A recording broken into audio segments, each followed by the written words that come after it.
जय राधा माधवा कुंज बिहारी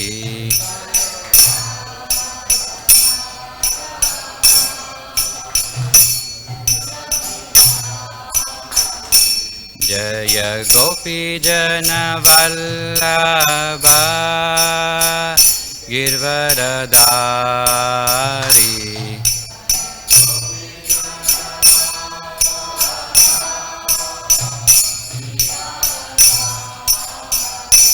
जय गोपी जन वल्लभा गिरवरधारी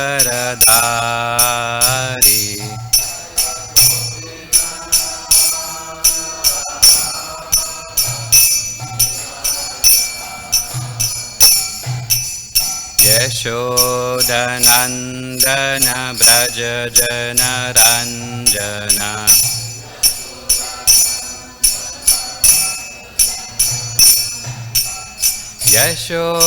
यशोदनन्दन व्रज जन रञ्जन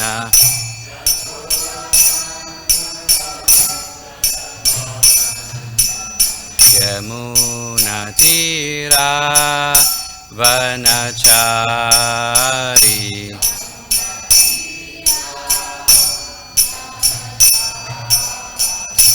यमुनातीरा वनचारी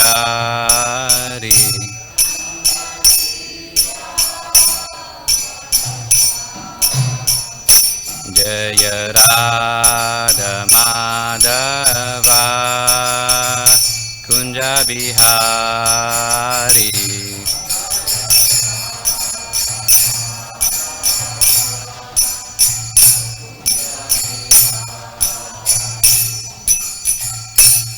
जय Om Vishnupad Paramahamsa Parivrajakacharya Ashtottara Shri Shrimad his divine grace A C Bhakti Vedanta स्वामी श्रील प्रभुपाद की जय ओम विष्णुपाद परमहंस परिविराजकाचार्य अष्टोत्तर श्री श्रीमद भक्ति सिद्धांत सरस्वती गोस्वामी महाराज श्रील प्रभुपाद की अनंत कोटि वैष्णव वृंद की नामाचार्य हरिदास ठाकुर की प्रेम से कहो श्री कृष्ण चैतन्य प्रभु नित्यानंद श्री अद्वैत गदाधर श्रीवासवती गौर भक्त वृंद की श्री श्री राधा कृष्ण गोप गोपीनाथ श्याम कुंड राधा कुंड गिरि गोवर्धन की वृंदावन मथुरा धाम की नवद्वीप मायापुर धाम की जगन्नाथपुरी धाम की गंगामय यमुनामय की भक्ति देवी तुलसी महारानी की समवेत भक्त वृंद की गौर प्रेमानंदे all glories to the assembled devotees, all glories to the assembled devotees, all glories to the assembled devotees, all glories to Jagat Guru Srila Prabhupada ki.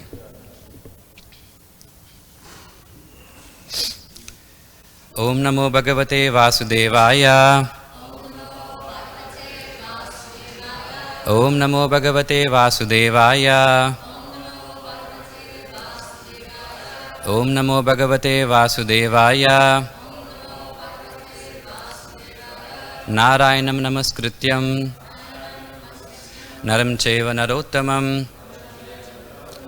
देवीं सरस्वतीं व्यासं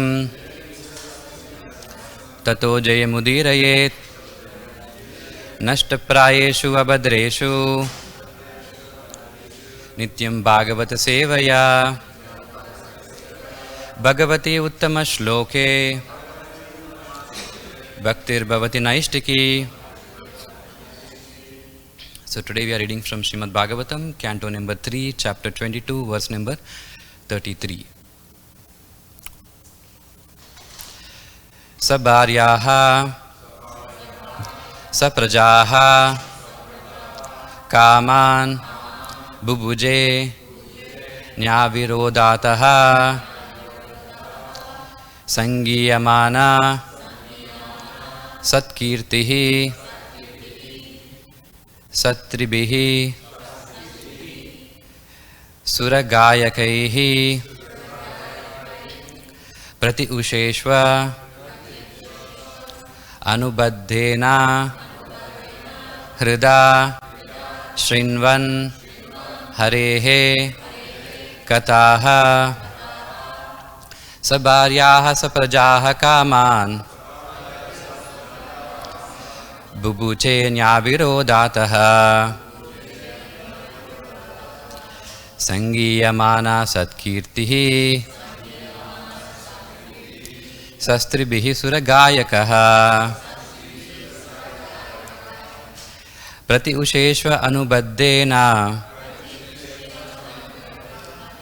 हृदा शृण्वन् हरेः कथाः सभार्याः सप्रजाः कामान् बुभुचे न्याविरोधातः संगीयमाना सत्कीर्तिः षष्टिभिर्सुरगायकैः प्रत्युषेष्व अनुबद्धेन हृदा शृण्वान् हरेः कथाः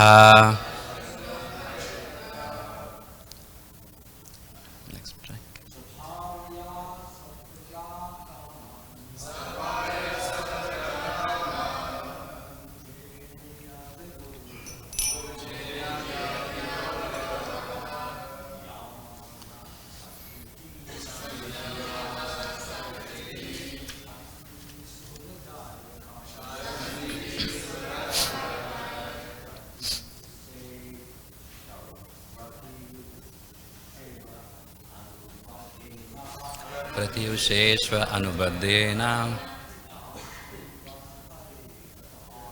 हृदा शृण्वान् हरेः कथाः सभार्याः सप्रजाः कामान् बुभुचे न्याविरोधातः संगीयमानः सत्कीर्तिः षष्टिभिर्सुरगायकैः प्रत्युषेष्व अनुबद्धेन हृदा शृण्वान् हरेः कथाः सभार्य सप्रजाः कामान्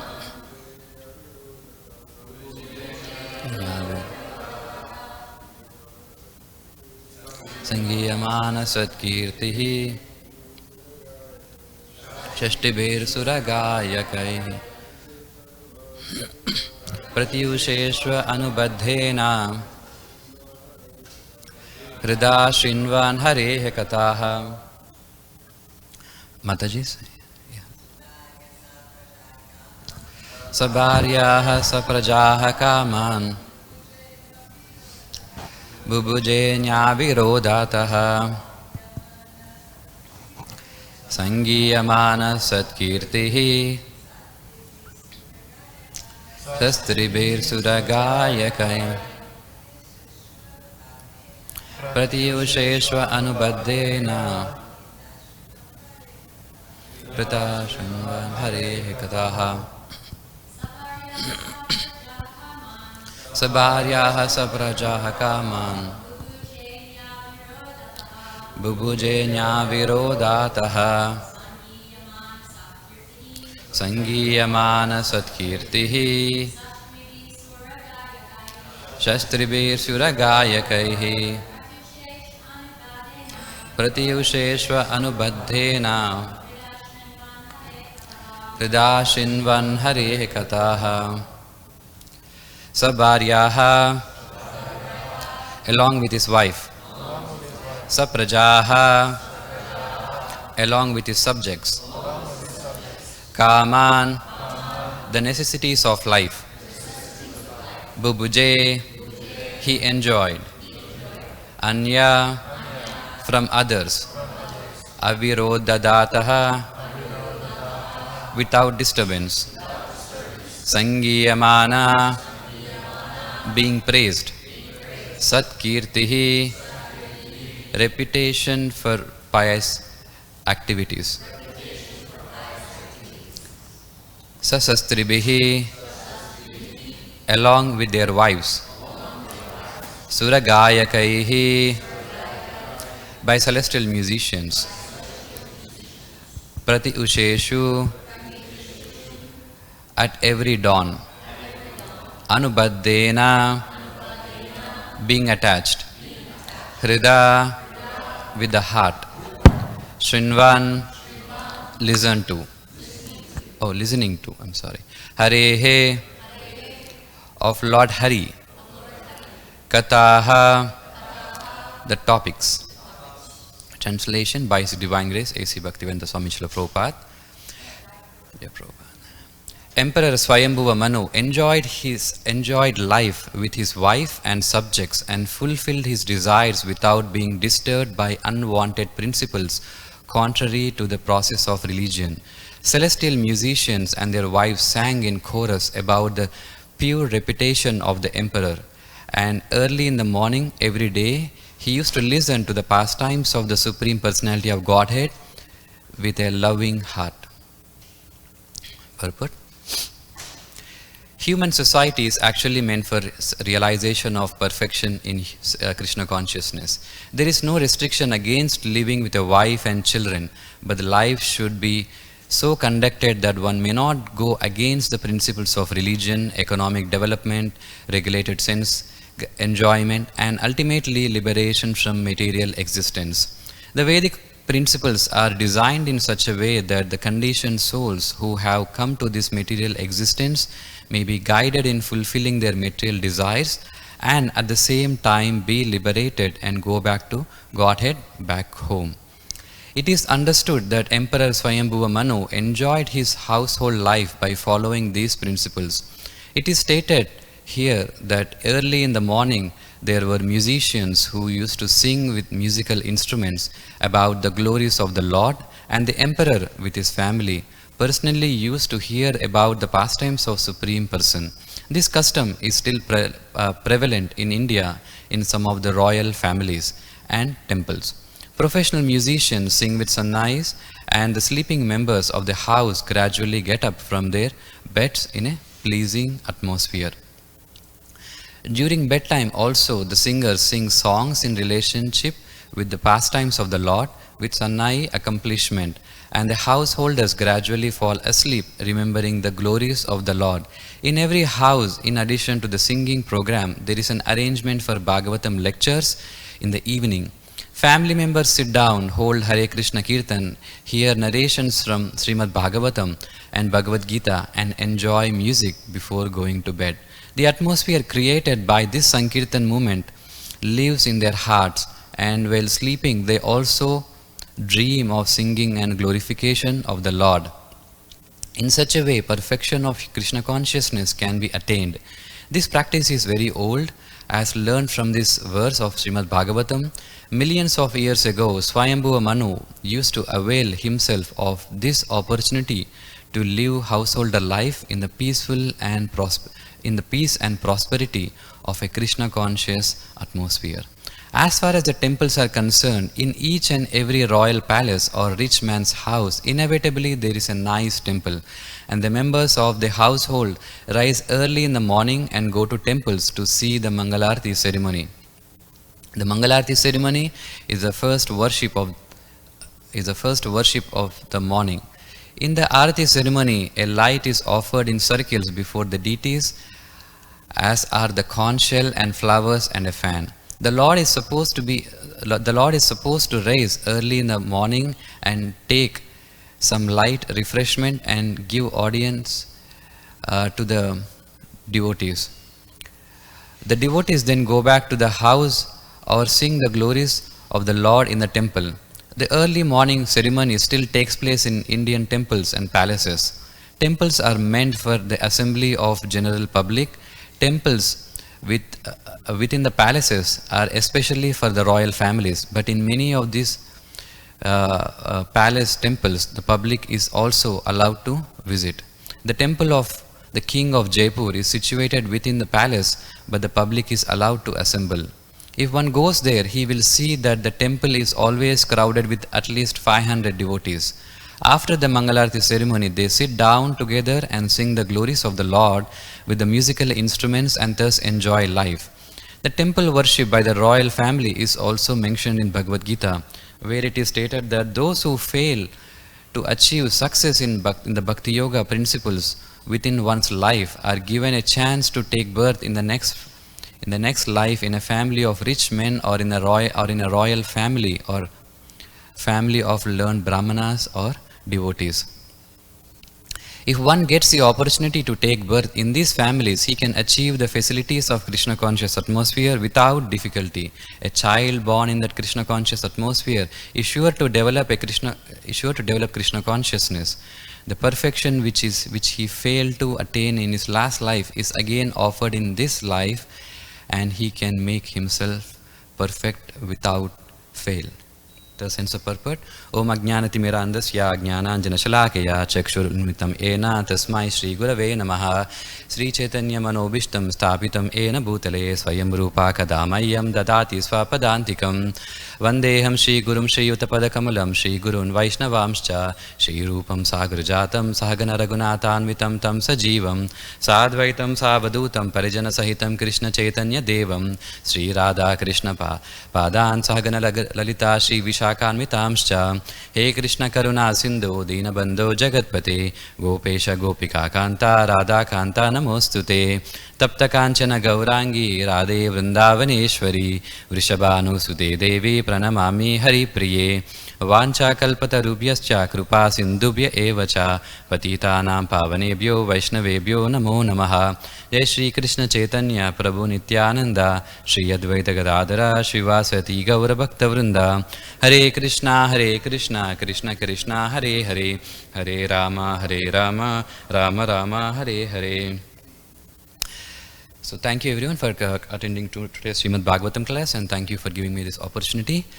In these verses, including this verse and a few verses before, there is a description about the opulence of Manu, about his kingdom, about his lifestyle, about his family, about his palace. It's basically describes the opulent life of the king Manu. Basically, this Manu is actually one of the Mahajanas. He is one of the great devotees of the Lord. And these verses describes about the lifestyle of Manu. And we can see a contrast in the way the lifestyle of Kardama Muni, who is actually living a very austere life, and at the same time we see the life of Manu, King Manu, which is like exactly opposite of the lifestyle of Kardama Muni. And both are actually Mahajanas, both are spiritualists, they're transcendental devotees of the Lord. But however their lifestyle is very opposite. But the consciousness wise, both are both elevated devotees of the Lord. And these verses basically describes about the opulence of Manu.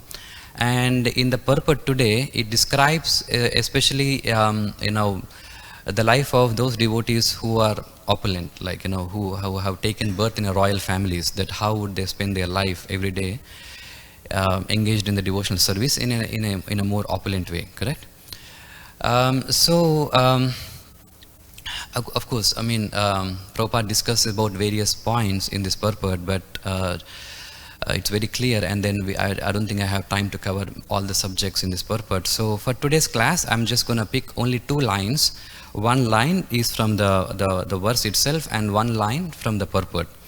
So the first line of this verse says, Sa bharyaha sa prajaha kaman, means enjoyed his life with his wife and subjects.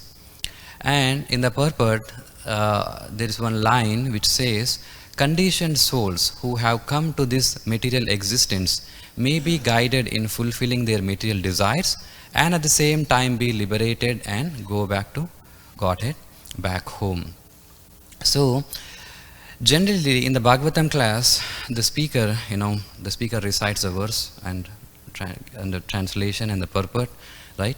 And then try to contemplate on the message, trying to make it more clear and expand it a little bit more and bring a clarity for himself and to the audience also, right? That's how we do it, right? But today what I'm going to do is that I'm going to do exactly the opposite. Instead of clarifying, I'm going to confuse everybody. Well, so I would consider my class to be successful if I can successfully confuse everybody who's listening to my class. Well, somebody may ask, why do you want to confuse? Isn't that defeating the purpose of the speaker? No, it's not. That's not necessarily true. That is, in the modern science, it is called as SQRR technique. SQRR technique. You can Google it later on. In this technique, what you do is that you don't really give a clarity to the audience or the students. Instead, you confuse the audience. When you confuse the audience, that means that basically you're creating too many questions in their mind, right? When you create too many questions in their mind, then what happens is that when they think about the subject matter and when they go back and read the textbook, then their focus is 10 times better than when they're reading for the first time. And that is actually the style of Smritis. The way Smritis explain and the way Shrutis explain, they are different. If you see the Smritis, you always see it's always a dialogue. It's a question and answer. Yeah, sure. I'm sorry for that. It's just a natural tendency for me. Let me take a water break.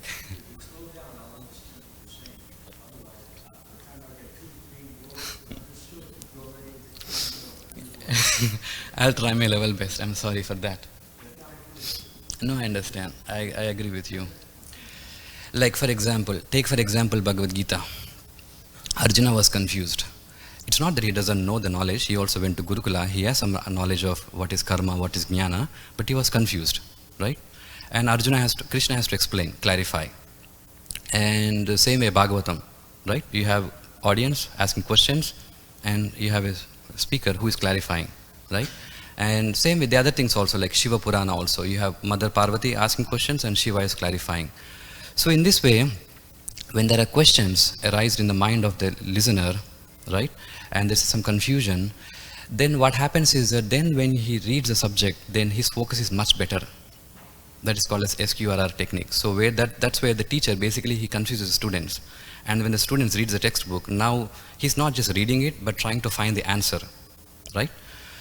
Okay, so what I'm going to do is that now let me just focus on these two subjects, which is Sabharyaha Sabrajaha Kaman, and how one achieves the liberation at the same time, achieves the material desires.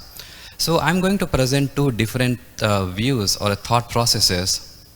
Or you know what, before I even begin this, let me ask few questions, and I want the audience to, just raise their hand if they agree, and don't raise their hand if they don't agree, okay? So question number 1. Is there love in this material world? How many of you agree? Raise the hand. Okay, this is an extreme. Okay. Well,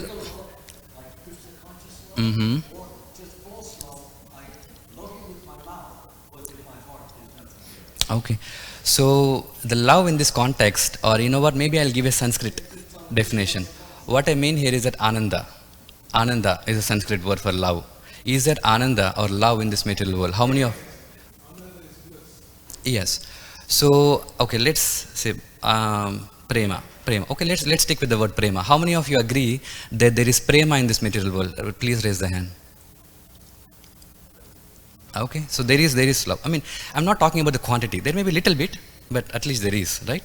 I'm not talking about is there more or is there less. I'm not talking about that. I'm just asking a simple question. Is there love in this material world? So some of you say yes, right?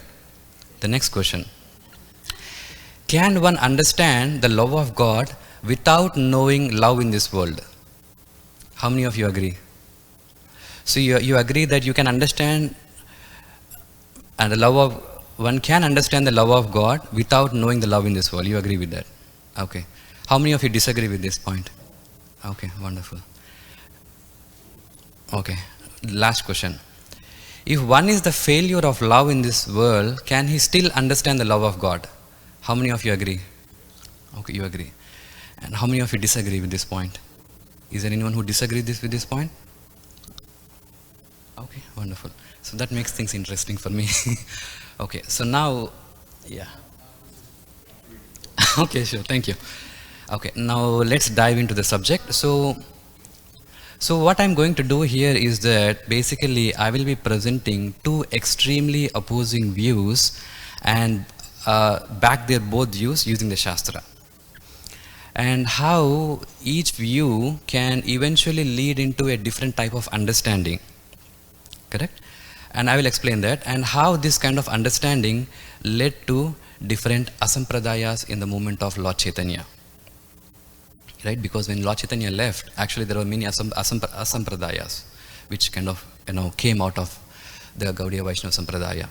And apparently it seems that everybody is chanting, everybody is worshipping Lord Chaitanya, they are all reading Chaitanya Charitamrita, they all seems to be worshipping Chaitanya, but some of those cults are actually called as Asabradaya. They don't have a proper understanding of Lord Chaitanya's movement.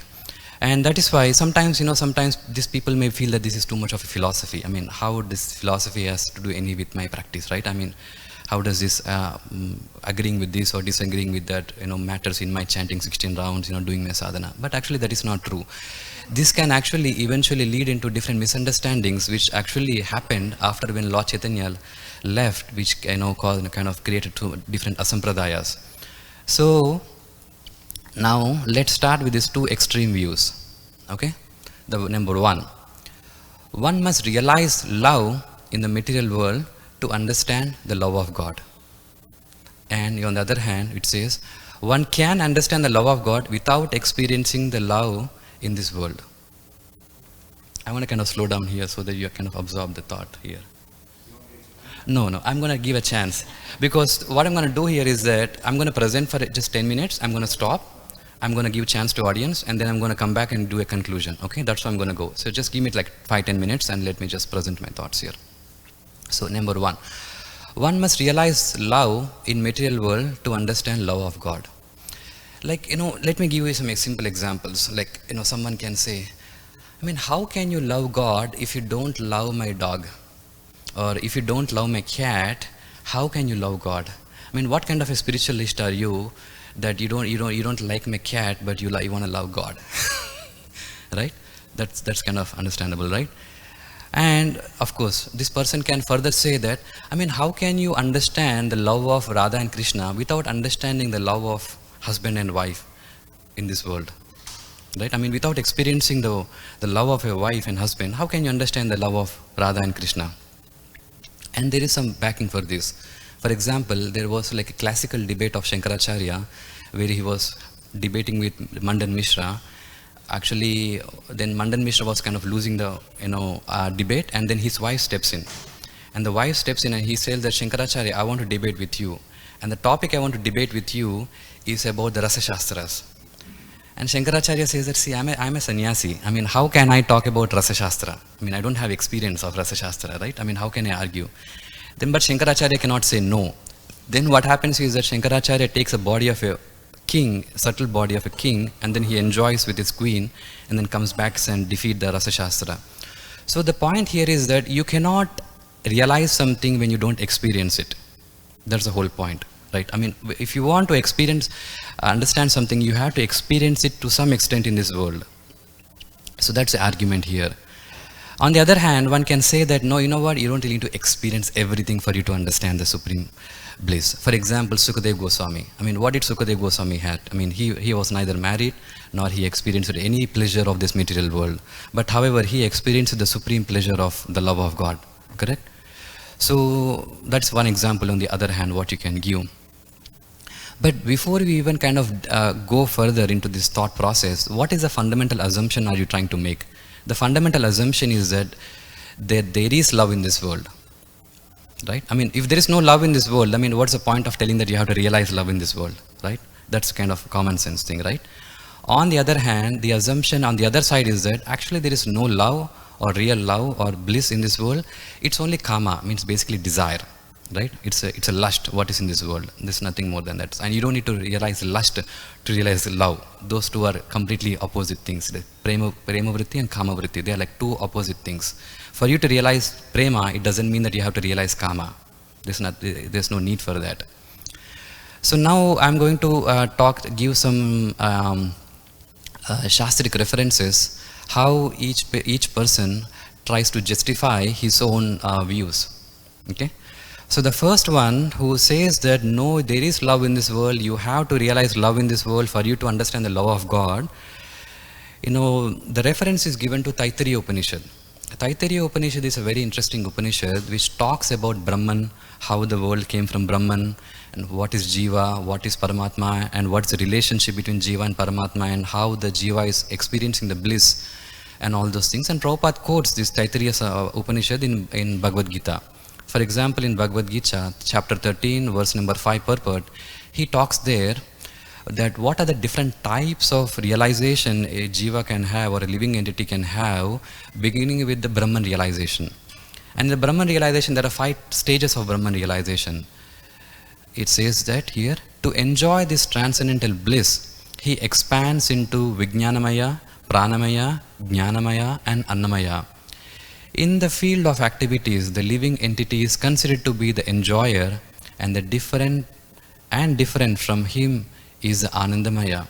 That means that if a living entity decides to enjoy in dovetailing himself with the Anandamaya, then he becomes perfect.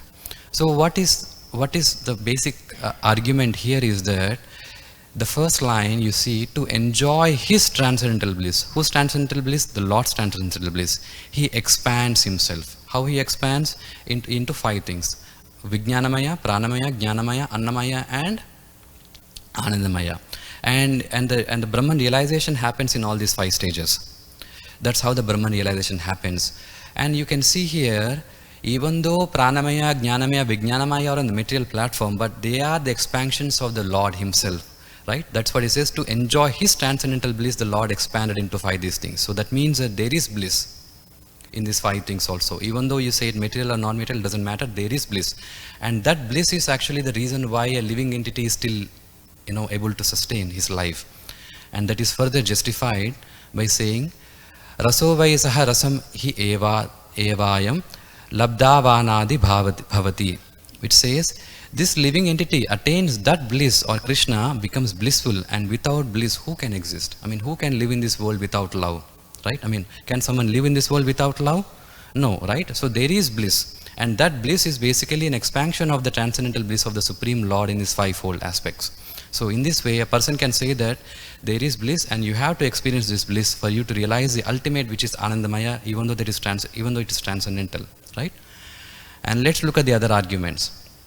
It says, Chaitanya Charitamrita, Atmendriya Priti Vancha Tare Balikam, Krishnendriya Priti Va Icha Tare Prema Nam, and Kama Andatamaha Prema Nirmala Bhaskaraha, which says that this Kama is nothing but your sense gratification to enjoy your senses, whereas this Prema or love is nothing, it's only exclusively given when you try to please the senses of Lord Krishna. Right? That is how a prema and kama is given a very sharp division over there. And the kama is like a darkness, and the prema is like a light. And when there is light, there cannot be darkness. And when there is darkness, there cannot be light. And for you to understand light, it's not that you have to experience darkness. No, it doesn't have to. You don't have to experience darkness for you to understand the light. And in the purport, Prabhupada says, sexual love is a matter of personal sense enjoyment. All the regulative principles in the Vedas pertaining to the desire for popularity, fatherhood, wealth and so on are different phases of sense gratification. That is kama. And in spite of being, okay, you know what, that's fine. I mean, this is you call kama, but now let's say that even if you say that Vijnanamaya, Pranamaya, Jnanamaya are also bliss, but it says that in spite of being raised to the Brahman platform, there is a chance of falling down if one is not engaged in the devotional service of the Lord. What means is that, okay, even let's accept that even if there is bliss in these lower platforms, but unless you come to the platform of the Anandamaya where you experience the highest bliss, you can still fall down. Correct? So in this way, basically, this kama and prema are 2 opposing things, and 2 opposing things can never simultaneously exist at the same place. And you can experience this Anandamaya without having to go through this Brahman realization. Okay? So this is some of the philosophical backing they give, and let's look at some of the implications of such understandings. Okay, the first thought process, that there is bliss in this material world and one must experience it to experience the highest bliss. That's what we are seeing, right? Manu also, like Manu, he's having a happy life, he's having wife, children, subjects, he's having a nice, happy and funny life, right? I mean, not funny, I mean, satisfied life. And for me to become a good devotee also, I should also have that thing, right? I mean, how can I ever be a satisfied person spiritually if I'm not satisfied materially, right? And on the other hand, it says this bliss there is actually no bliss or prema or ananda in this material world, but that ananda is actually in the Brahman, from which the universe is manifested, and one can experience the bliss of Brahman One cannot experience the bliss of Bhagavan by experiencing any amount of happiness in this world. You know what? You can keep on enjoying in this material world as much as you want. It doesn't mean that this will raise you to a certain level where you can experience the love of God. That is never going to happen. And let's look at some of the consequences of such understandings. When Lord Chaitanya has left, there was a lot of scholars in Bengal. They tried to understand, the various religious movements, and this is a publication or a book published by one professor, M.M. Bose. The book name is Post Chaitanya Sahajiya Cult. Chapter 115, this book was published in 1986, where it says that Socrates went to a woman, Diotima by name, in order to be instructed in the secrets of love. This shows that in the matter of love, women reign supreme. The Sahajiya doctrine also is practically based on the theory that the secret of love is to be learned before a woman or in the company of a woman. You see this, how this thought process is eventually leading to a misunderstanding which kind of reflects in their practice. That what it is trying to tell you is that, how can you understand the love of Radha and Krishna without experiencing the love of a woman in this world? Right? If you are to understand love of the Radha and Krishna, you should experience the love in this world. That kind of makes logical sense for them, and they have some Shastric arguments also for that thing. That's a whole one of the primary asampradaya which came from Lord Chaitanya after Lord Chaitanya left. Asampradaya, I'm sorry. Apasampradaya, I'm sorry for that. And let's look at the other hand. And this is where, actually, this was very much prominent during the time of Bhaktivinoda Thakur, and then he actually tried very hard to, to fix this misunderstanding. And he actually, there was many publications in this regard, and this was from Sajjana Toshini magazine, volume 4, issue number 6, in 1892. In the Sahajiya Dharma of the Atma, the connection between the female body and the male body is most despicable and inappropriate. Nowadays, that cult which is referred to as Sahajiya Dharma is against all the Shastras. This is exactly the same thing, but it's just a different way of looking at it, like how this could be basic understanding can lead to such a diverted, or a convoluted understanding of how one can realize the love of God. Okay, so now what I would like to do is that I would like to take a break here, and I would like to take some comments from the audience. And I'm going to pass it on the mic, Shyamcandra Prabhu. And before you speak, what I would request you to please tell me, what is your understanding? Which side do you agree on? Do you agree that you have to experience love in this world, or you say that no, you don't need to really experience love, you can still experience the love of God? Or you may come up with your understanding. That's all right too. You can just briefly explain, and then let's move on. And then after that, I'm going to just give some conclusion, and then we can end the class there. Yes, who wants to speak? Anyone wants to share their thoughts? Okay. Yeah.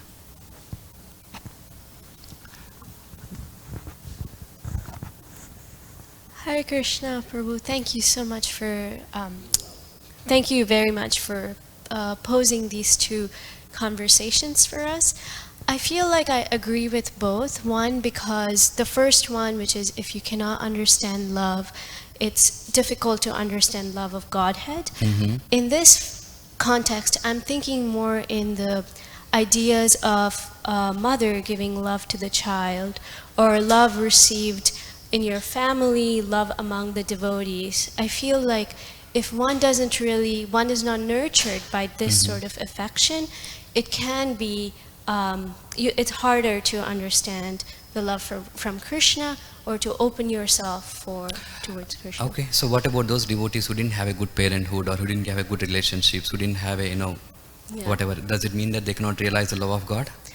I think they can, but it might not be as easy. Okay. Although we have seen examples where it is. But sure. But I also do agree with the other side, which is hard. Okay, because sure. If you do not have love, then you can still. Yeah. Please pass the mic to Achita Prabhu. Can you please pass the mic to Achita Prabhu? Yeah, no, you can take it. You can take it. Yeah.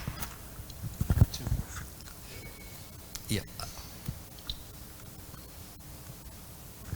Hare Krishna. The basic thing that's missing from this conversation is, who are you? The problem with most of the people who are trying to achieve love in this world is they don't know who they are. So they think, if I'm this body, and if you do something nice for this body, then you're my friend, you love me. But quite the opposite can be true. Prabhupada gave the example of people who are ignorant, thinking that they are the body. They will almost inevitably want to intoxicate because it feels good. Sure, I understand. So in an effort to make their friends feel good, they will offer them some intoxicant. Sure. But that's poison. So because you're starting out with an incorrect premise of who you are, then you can never make any really good decisions as to what to do and how to go forward. So the very basic question has to be asked first: who are you?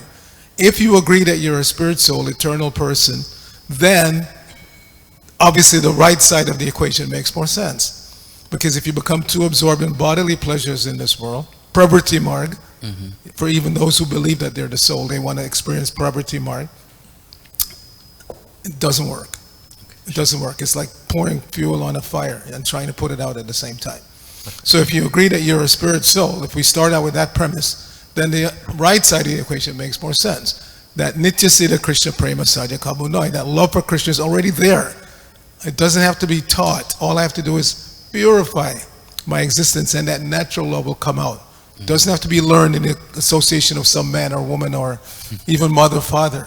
It's already there. You just have to take to the process of cleansing the heart, and that natural love will come out. But you have to start with the premise of who you are, because if you continue to think that you're this body, then you're going to lean to the left side. Do something nice for me, my body. You know. Exactly, sure. Perfect, makes sense. We'll go back to Mataji, because we'll just keep alternating. Hare Krishna. The problem arises because we're trying to discuss such a broad spectrum of what love means. Because like Nidhi was saying, you know, the love of a mother is the same word we're using for love of mother as sexual love. So it's very confusing. That's why there's a very big dichotomy between the two, because they're two totally different things. And if you see in Sanskrit, there's so many words for love, so that we can grade it in a way that we can understand clearly what is what. Sure, got it. Thank you. We'll just give to Amal Bhakti Maharaj, and then we can. With all due respect to all the other speakers, I would like to mention that I think we're all missing the point of what love is all about. Yeah. Love is what comes from Krishna. He is the source of all love. I don't see even Krishna's name even mentioned here. Yeah. But if we want to talk about pure love, it comes from Krishna, and he gives it to his pure devotees. Pure devotee is one who's following all the principles and the practices which lead to pure devotional service, which means leads to pure love, which is Krishna, non-different. Sure. So therefore, the important point is that if we want to know what pure love is all about, we have to follow the principles that pure devotees or the Supreme Lord have given us to follow, and if we follow them, it is said that we will get the result of those, and the result of those is pure love, pure knowledge, and pure activities, because you're doing that which is pure. And therefore we must keep Krishna in front of us all the time, and that's mentioned over and over by Srila Prabhupada.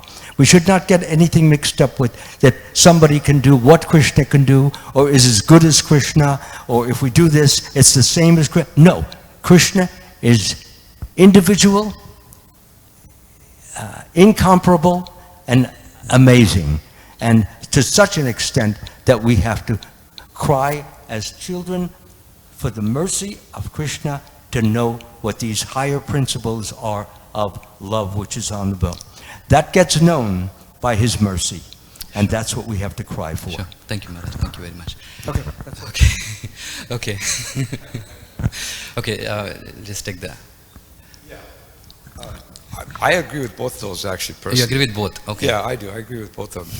But, you know, I think that the difference is that, you know, before I came to Krishna consciousness, I don't think I really understood what love was. But Papa, when he gave the example of the mother and the child, I think what she mentioned, I think is the is a perfect example, but it was based on service.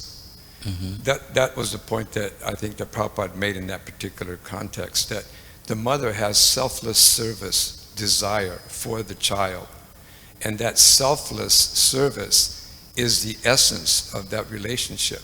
So Prabhupada would tell us that that same thing can be acquired, that loving understanding, by selfless service to the Supreme Lord. Yes. That particular item is essential, whether it's material or if it's spiritual. Prabhupada gave the example of the mother, but then also Prabhupada has told us that the selfless love that we develop for Krishna, that is the essence of love. Exactly. So, but that basically, according to your understanding, that means that there is love in this world, even though it may be less, and that material, even though it's material, but that understanding of that material love is important for us to understand and appreciate Yes. the love of Krishna. It helps, because the thing is that selfless love between the mother and child is not on the principle of sex. Correct. Or wanting something from the child. Yes. She wants to give everything. She'll give her life for the child. Exactly.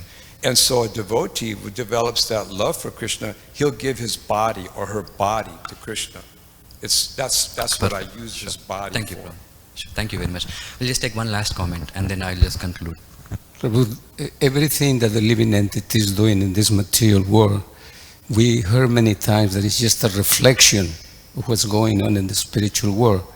So it brings me to another point that Krishnadas Kaviraj Goswami says that whatever happens in this material world, whatever you do as on the name of love, if it's not for Krishna, it's just a mental concoction. He says good and bad is just a mental concoction.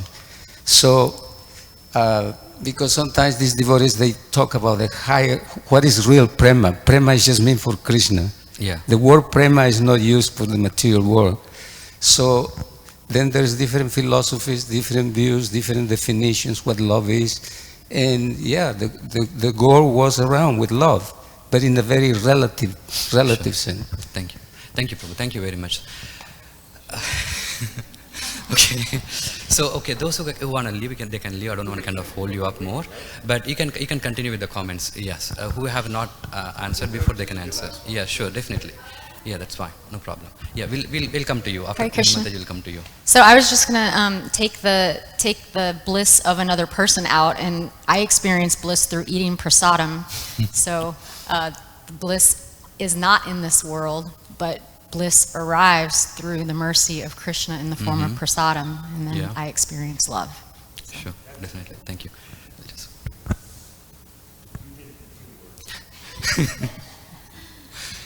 I wanted to say that these both concepts, they go at the same time together. Because you brought the example, the person who didn't have good parents, are they not supposed, like, are they not Correct. able Yes. to? They do, but what is the difference, the consciousness? If they're in resentment and hatred towards their parents, are they able to attain the love of God? Yeah. No. So if they are understanding the concept, like Achyuta Prabhu was saying, so there is some piousness at least, which brings them to gratitude. And from the gratitude in the material love, opens the possibility to understand what love, and then from love of God, love to the material world comes. I cannot love my parents without understanding the concept of God, like like Savas Prabhu was saying, So I think they go kind of hand to hand, and our state of consciousness, am I satisfied materially? It's based on my consciousness. If I'm humble, I'm satisfied with what I have. Thank you. Thank you very much. Thank you. Okay. I just wanted to add, thank you, Prabhu, because actually I realized the point of you bringing up this point, because you're addressing an assembly of devotees who are pretty much trained up in philosophy by Srila Prabhupada, so, we have more clear ideas, but the dangers of sahajaism sneaking in in our movement Yeah. are very big and very real. And I think that's what you're addressing with this, to help us Exactly. have a more clear Exactly. I'm taking an understanding. extreme stand. I'm talking about an extreme situation because it can be like small, but a small compromise can eventually become big, and it can even actually lead to a sahajiya tendency that, oh no, you know what, unless I have experienced this, how can I experience? I mean, come on. Yeah, and we see it Yeah. day to day. I'm sorry for a long class, but I didn't expect this class to go so long, but I'm sorry for that, but I cannot say no, I just want to mention that Yeah. we're talking about pure love, and what is pure love? Pure love is, my body, Lord, is yours. My mind is yours. My thoughts belong to you. My feelings belong to you. My products or productions belong to you. Everything that I have, everything that I call mine is yours. Therefore, my entire life belongs to you. And therefore, everything that I have, you can have at any time you want, because it's really yours. You're the ultimate producer of everything. So if we have this idea that everything really belongs to Krishna, because he's the real doer, the original cause, then what is the problem? Then you have love. How can you not love Krishna when you know that your body is his?